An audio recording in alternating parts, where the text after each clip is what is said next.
This is the Tech Phantom, and welcome to video number 13 of this walkthrough.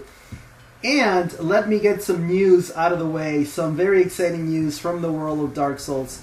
First of all, the latest patch 1.07 was recently released, and it fixes some of the graphical glitches that supposedly some users have seen in the new areas of the game, the DLC content, when playing online. I haven't come across those myself, but next time you load the game, you will be asked to download this patch. Alright, but the really exciting news, guys, is that finally Dark Souls 2 has been announced. It was just announced in a Las Vegas electronic conference, and we cannot wait. I'm sure you guys are as excited about the news as I am, and I hope that it does come out sometime in 2013 as opposed to 2014. So thank you, From Software, and bring us the game as soon as possible. Check out the video trailer on YouTube or on the web. It's pretty fantastic. Alright, but enough about that. Let's talk about this walkthrough. And again, this is a walkthrough that is concentrating on the lore and that is highlighting some of the obscure or secret loot in the game. And the next 4 videos, actually all of the next videos in the series, are going to be replete of lore, and that's because we now have enough dialogue, enough of the story that we can start tying pieces together. So I think the series is going to get even more interesting from now on. Alright, so we are back in the Undead Church, and if you remember, there used to be a sorcerer looking down in this area, perhaps looking down on Rhea. And we find Rhea here, who we found in the catacombs in the Tomb of the Giants, and she's praying to a statue of a mother with the baby. So that's most likely related to Wynn, since the church is devout to Wynn in miracles. And we know that the church certainly doesn't like the undead, and perhaps may not like magicians and pyromancers as well. So we are going to talk to Rhea, and she is going to tell us that she is royal and that she is very, very upset that she was not able to prevent Nico and Vince from hollowing out. And we find out, based on her dialogue and based on the miracles and some of the items that we've seen so far, we can now put together a little bit about Rhea. So Rhea is a royal. She is an undead. She is not an undead form here, as you can see from her face, but she was a royal to a house that was that belonged to the Way of the White. Because she was undead, and the church does not approve of the undead, she was sent on a pilgrimage of cleansing. And there are 2 types of pilgrimages that undead Way of the White people go on. If you are not a knight, a cleric knight, then you go looking for the rite of kindling. If you are an undead knight, then you go on missions to hunt the undead. So apparently what happened to Rhea is that she was sent on a pilgrimage to find the rite of kindling for the church, and because of her importance, because she has royal blood, her schoolmates Nico and Vince, who are cleric knights, went along with her as bodyguards. So Nico and Vince are supposed to protect her, but also hunt the undead, while Rhea is supposed to look for the rite of kindling. Now, her purpose used to be the pilgrimage, and she now has a new purpose, which is to teach us miracles. And after we learn all her miracles, it's possible that we may have caused her to hollow out, since she will have lost her miracle, her purpose in life. So we bought all of her miracles, so we may have hollowed her out. We will find out. Alright, she also told us that Petrus, that double-crossing snake, was the one that trapped Nico and Vince in the Tomb of the Giants, and that when they fell in the Tomb of the Giants and were killed, they hollowed out. and he's really not going to tell us anything about this. But we know that he has to die because he is a goddamn double-crosser, and he makes her skin crawl. So, Petrus, you are dead. Now, let me talk a little bit about Petrus. At the beginning of the game, we found his stash in the area down by the elevators, and we're going to head down there again.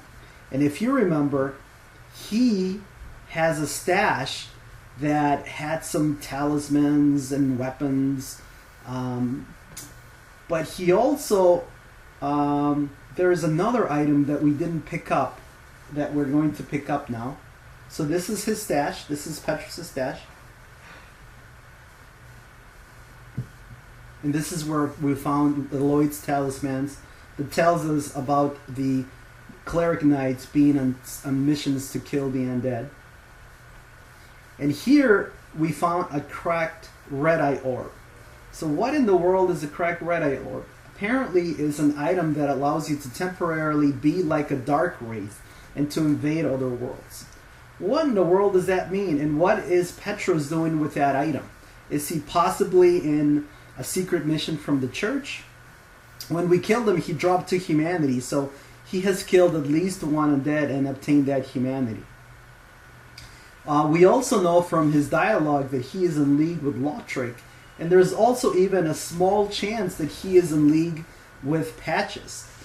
That's because he doesn't fall for the trap in the Tomb of the Giants. So either he knows about the trap and he left Nico, Vince, and Rhea prior to reaching the trap by Patches, or he willfully and purposely led the party to Patches, and he splits the spoils with Patches after Patches pushes them down into that trap, and they die and they hollow out. He splits the whatever items, whatever can be gained from those corpses. He splits those with Patches. So we don't know what's going on, and here's my personal theory on Petrus, guys, and this is a little bit of speculation, but it makes sense to me. I think that Petrus is slowly going hollow. He has started his job. His job apparently is to be a guide for the undead that come to Lordrum on their pilgrimages. And I think he was slowly going undead, and that is why he got into a league with Patches and with Lautrec. And he lost his original purpose, which was to be the guide of the undead, and he now has a new purpose. And his new purpose is to be a liar and a pilferer and a murderer, and to trick the undead that are coming to Lordran and profit from their death at the hands of Patches or at his hands. And so I think he's that new purpose in his life has sort of slowed down his hollowing. He also has it in for Rhea because she is royal, so he's very jealous of her royal bloodline, and he very much resents her. So he's very greedy, he's very jealous, and we don't know if that was in his original character or if that happened as he was hollowing out and as he sort of became sick and tired of his original purpose, which was to be a guide to the undead in this area. All right, but so that's my theory on Petrus. So let me know what you guys think about it. I didn't talk about some of the loot that we picked up over by the skeletons. I wanted to show you guys that in this part of with this build now, the amount of strength that we have, those enemies are not very difficult, and we were able to pick up a bunch of loot. The Zweihander is there, which is a very good great sword, but we also picked up the binoculars, which is an interesting item if you want to examine textures up close. And in some cases, it will let you peek inside the helmets of some of the NPCs, and you'll be able to look at their faces. You put the binoculars on and you can mess around with the camera, but that's sort of an interesting and kind of fun item to have in the game. Alright, we also passed the Prowling Demon. We are now in Darkroot Garden. We'll come back for the Prowling Demon at some point later in a future video, and we will give him his just deserves, because he's been a pain in the butt for us from the very beginning of the game. And we are now making our way back through Darkroot Garden to the bonfire next to the door that's opened by the crest of Artorias. And we are going to be proceeding forward. And if you remember, in this area, we joined the Forest Hunters Cabinet through Alvina, and she started to tell us the story of Artorias. And Inward also told us that we need a special item, we need a key, we need some kind of a secret item in order to be able to emulate Artorias and cross the abyss. So we have come back to this area to hopefully find that key, that item that will allow us to traverse the abyss and follow in the footsteps of Artorias. Alright, so again, this area is defended by a bunch of forest hunters, and they're all in Alvina's covenant. Now, I think that the forest hunters, some have a noble purpose and some don't. Some, like the bandit and perhaps the thief, have joined this covenant just because they know that many travelers are going to try to pass and disturb the graves, and they're easy prey because all of the hunters can gang up on them. So I think some of the hunters here have a noble purpose, and some other ones don't, and they're just here because it's an easy way. They've joined the covenant because it's an easy way to get loot, or just to kill other folks. All right, so we dispatch of the four forest hunters, and now there's two more that we haven't seen before that we're going to kill. The first one is this knight who's got the elite armor set and a great sword and a knight shield, and he's slow, but he packs a punch with that great sword. And then there was another character that was shooting arrows at us. So we are going to fight this character, and she is also wearing the Ring of Fog, and she's an archer. Actually, she's a hunter because she has the leather shield, and she has what looks to be a crescent sword of some kind. All right, and we pick up her hat, and we pick up her black bow, and we find out that we have just killed Ferris, who is a legendary crossbow hunter, and her skill with the bow was on par with Hawkeye Guff, and Hawkeye Guff was one of the four knights of Lord Wynn. So she was indeed legendary. All right, and then we paid a little visit to Alvina, and I wanted to make her skirty cat look, which she does. And we also, at the beginning of the game, I told you guys that you can hit Alvina with the great scythe, and I wanted to do that because I really don't like Alvina. She, she's I don't think she's really defending the graves. We are going to explore her lore a little bit more later in the game, but I don't think she's a noble character, based on the fact that she has a covenant that allows for other travelers to be hunted. I mean, she could tell them the story, and she could try to talk them out of proceeding, but instead what she's decided to do is have a covenant that's full of thieves and murderers and basically folks that are obsessed about keeping anyone from reaching the grave of Artorias, which we have. So Alvina deserved to be slapped on a little bit.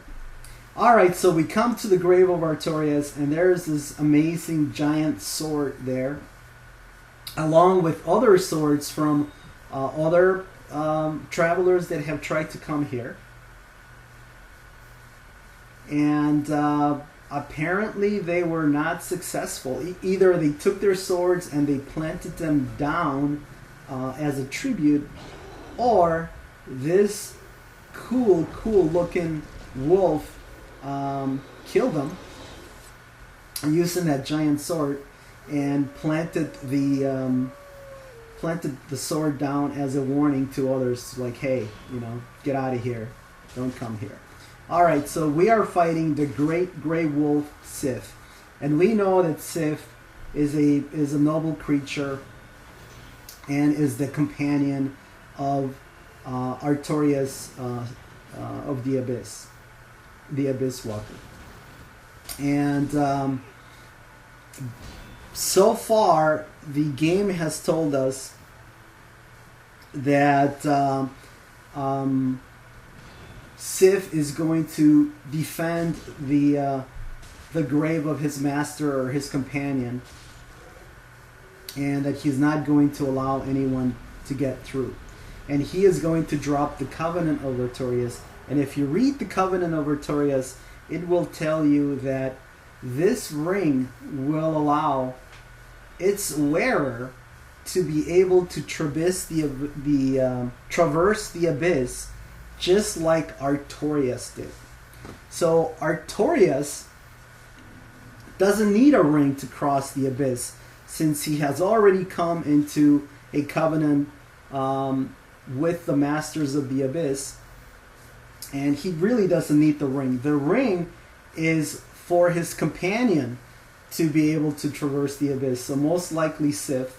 But now we have the ring ourselves, so now we have the ability to go into the abyss. It's just like Knight Artorias, and now we have the ability to hopefully follow in his footsteps and to find out a little bit more about his story.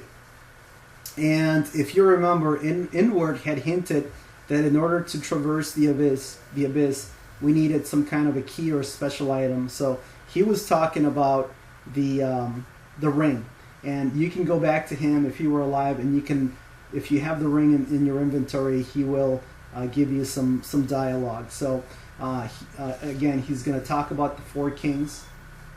So in order to traverse the abyss and go after the four kings, we must use the ring of Artorias, the ring of the Covenant of Artorias in some way.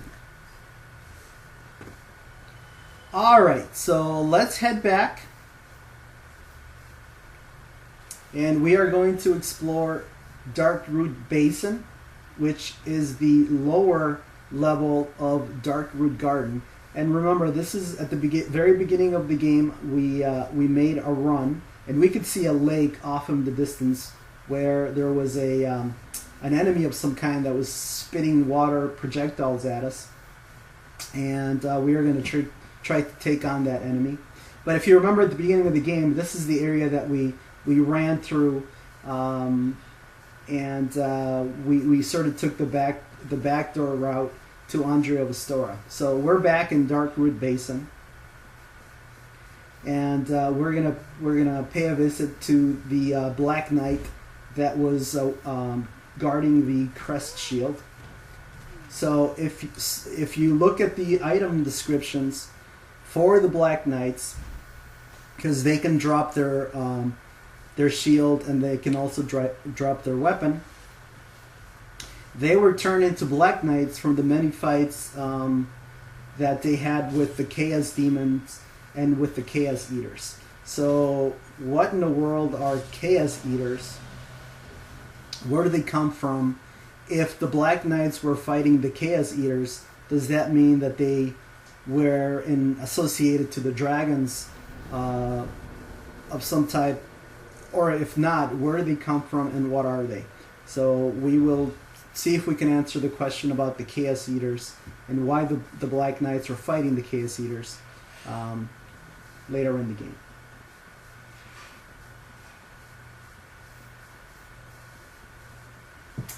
Alright, so we are making our way to the lake where the Hydra is, and you need a good shield to take on the Hydra, and it's going to become apparent why. And I have a pretty strong shield here, but the other thing you need to do is you need to make sure you don't get hit by the projectiles, because even if you block a water projectile, if you get hit, especially if you get hit during a rolling animation, you're going to take extra damage. And you also need to take care of these weird crystallized enemies. They look like crystal giant men, or giant men that have been turned into crystals, and they're very, very strong, but they're very, very slow. And you see me starting to take some hits from the water projectiles here. So this is a different type. The crystal golems are a different type of enemy that we have encountered before. They're completely different to anything else we've seen. They're kind of slow, lumbering. They're made out of crystal. They pack a punch. They don't have they have a lot of HP, but with our weapon we can take them on. And anyway, I had said that the Hydra is a little bit of a cheap boss, and you're going to see why here, guys.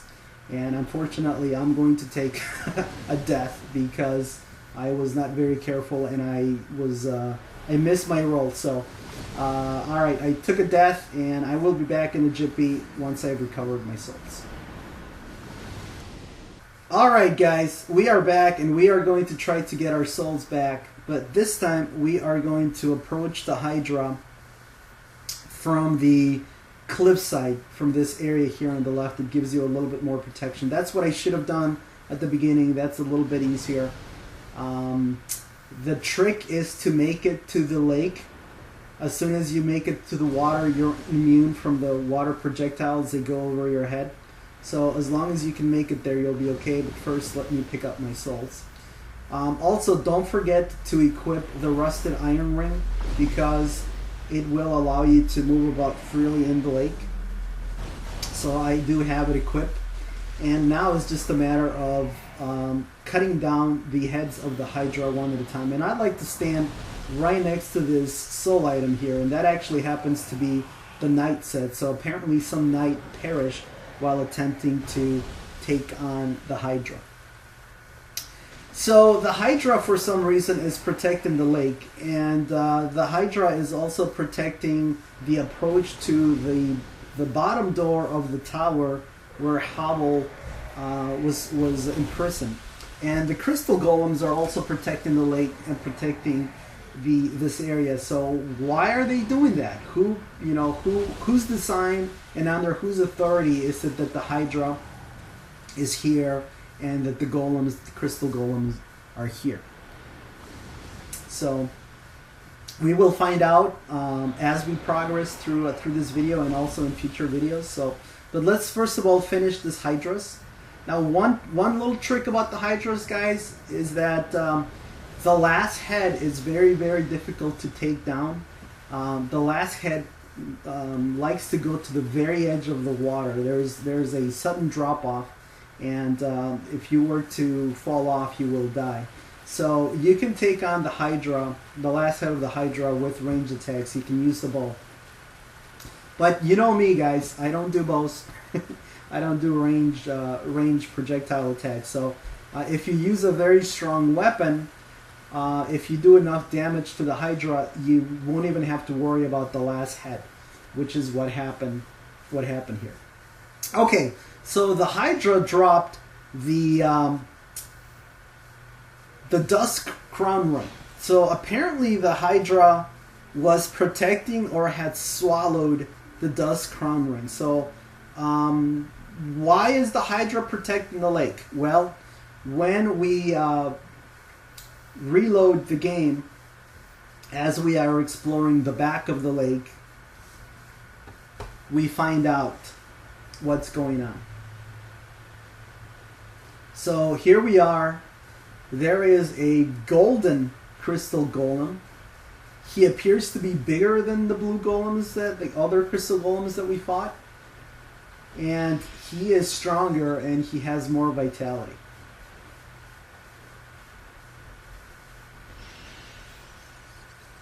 But he's pretty slow and slumbering, so it shouldn't take us that long to take him out.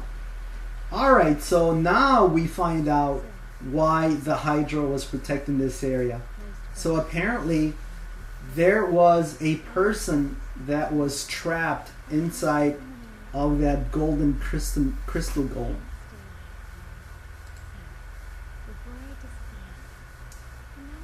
And she is going to tell us that she's going to disappear. She's from Oolacile. She is from the past. Oolacile was the home of ancient sorceries. And she is to thank us for freeing her from the crystal golem. She can teach us miracles. So we are certainly going to say yes. And but first we need to find her sign or her signature. And we summon her, and she will tell us a little bit more about her, and she will tell us about her miracles.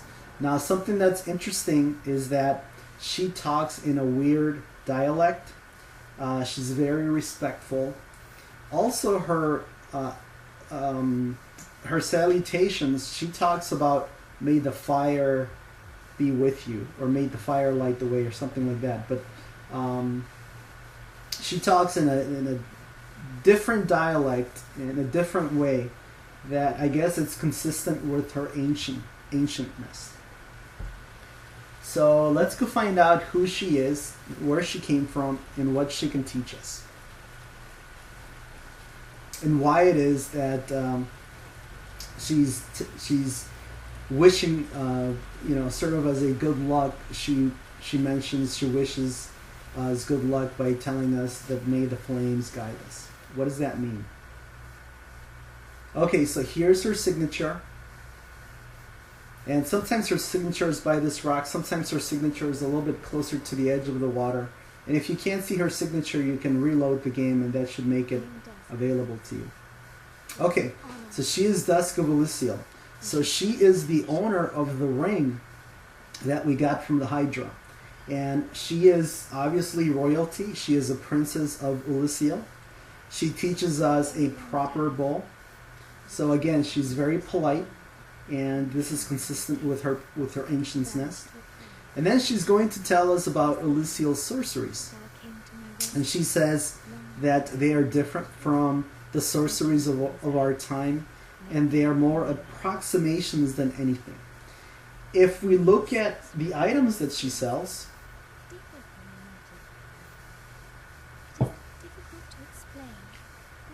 and I guess I got a little bit ahead of the dialogue. Here's where she says that the Oolacile sorceries are an approximation.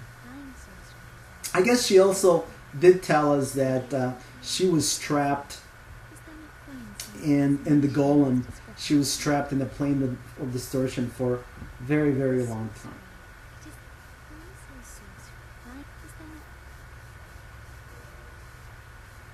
And these are the items that she sells, or the sorceries that she sells. And it appears that the Oolacile sorceries are less offensive than the sorceries of today.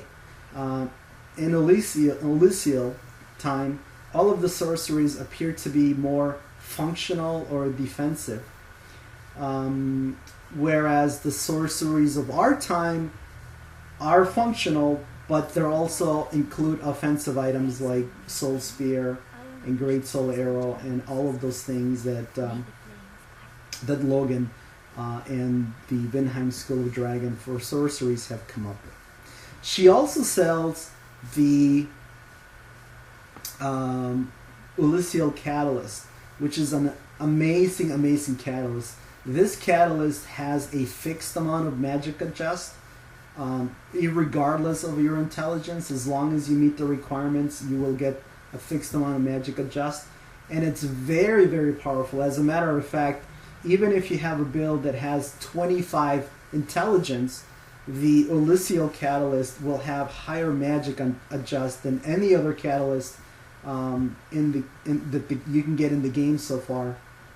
So if you plan on a build that doesn't have a huge amount of intelligence, definitely the way to go is to use the Oolacile catalyst. Plus, it's also very light. So this is the best catalyst in the game for non-magical builds, for builds that are not going to have very high magic. You know, if your intelligence is going to be stuck at about 16 or even up to 25, the Oolacile catalyst is the way to go. All right, so in the next video, we are going to explore the ramifications of all of the things that we've done in this video, guys. We are finally going to go into Anor Londo. We are trying to find out more about where Dusk came from, who put her in the crystal amber golem, what about the plane of distortion that she was talking about. We're also going to try to find that other murderer that we're after, and that is Lautrec, because we're still trying to avenge Anastasia. So it's going to be another 100% lore episode, as they are all going to be from now on. So I really hope you enjoyed this video, guys. This is the Tech Phantom signing off. Until the next time.